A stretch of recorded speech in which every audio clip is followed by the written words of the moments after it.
আসসালামু আলাইকুম। আশা করছি আপনারা সবাই ভালো আছেন। তো আমার হাতে একটি বই দেখতে পাচ্ছেন বাবার। তো বইটির নাম হচ্ছে আলে বায়াত ও কারবালার করুণ দৃশ্য।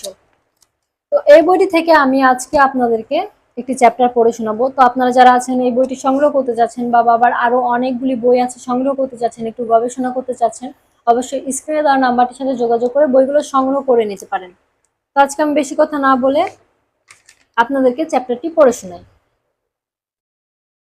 ইমাম হোসেনের শেষ ভাষণ প্রসঙ্গে।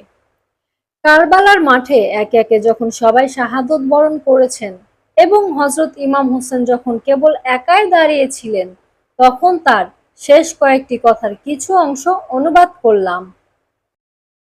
কেন আমাকে হত্যা করতে চাও? আমি কি কোনো পাপ অথবা অপরাধ করেছি? এজিদের সৈন্যবাহিনী বোবার মতো দাঁড়িয়ে রইল। পুনরায় ইমাম হোসেন বললেন, আমাকে হত্যা করলে আল্লাহর কাছে কি জবাব দেবে? কি জবাব দেবে বিচার দিবসে মহানবীর কাছে? এজিদের সৈন্যবাহিনী পাথরের মতো দাঁড়িয়েই আছে। আবার ইমাম হোসেন বললেন, হাল মিন নাসরিন ইয়ানসুরুনা, আমাদের সাহায্য করার মতো কি তোমাদের মধ্যে একজনও নেই? আলাম তাসমাও আলাইসা ফিকুম মুসলিমু, আমার কথা কি শুনতে পাও না? তোমাদের মাঝে কি মাত্র একটি মুসলমানও নেই?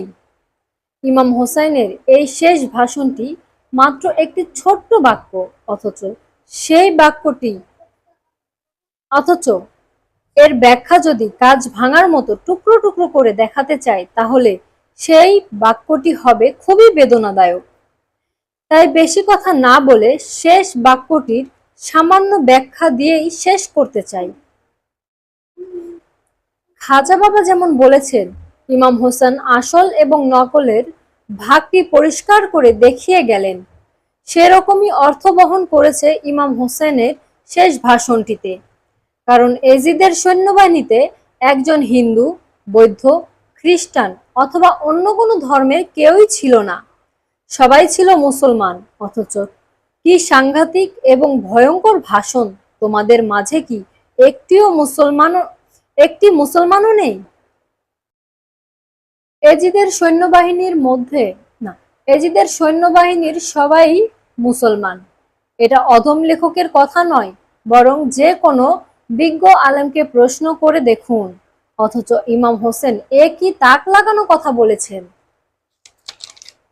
তোমাদের মাঝে কি মাত্র একটি মুসলমানও নেই? না, একটিও সত্যিকার আসল মুসলমান ছিল না বলেই ইমাম হোসেন এই আহ্বান জানিয়ে পৃথিবীকে চোখে আঙুল দিয়ে বুঝিয়ে দিয়ে গেলেন, বাজারে চালু আসল মালকে যেমন হুবহু নকল করে জনতাকে ধোঁকা দেয়, সেরকম এরা নকল মুসলমান হয়ে সরল জনতাকে ধোঁকা দিয়ে যায় এবং এই ধোঁকার ফাঁদে অনেক বিজ্ঞজনও মনের অজান্তে পাখানা বাড়িয়ে দেন। বাজারে গিয়ে অনেক বিজ্ঞজনও নকল মাল কেনার ফাঁদে পড়ে যান। সেরকম অবস্থার শিকারও বলতে পারেন। আসল আর নকল চেনবার বিদ্যা রপ্ত করতে হয়, যদিও বিদ্যার প্রশ্নে তা সামান্য। যেমন বিশ্ববিদ্যালয়ের বাংলা বিভাগের সবচেয়ে বড় অধ্যাপককে জায়গা জমি কেনার দলিল লিখতে বললে অক্ষমতা প্রকাশ করবেন, অথচ সেই দলিল লিখছে নবম কিংবা তার নিচের শ্রেণীর পাঠ করা দলিল লেখক। তাই আসল নকলকে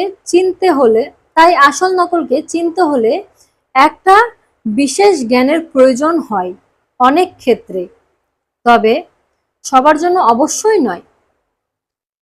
তো এই চ্যাপ্টারটি আমি এখানেই শেষ করছি, বাকি অংশটুকু আমি পরের পর্বে কমপ্লিট করব। ততক্ষণ পর্যন্ত আপনারা সবাই ভালো থাকবেন, সুস্থ থাকবেন। খোদা হাফেজ।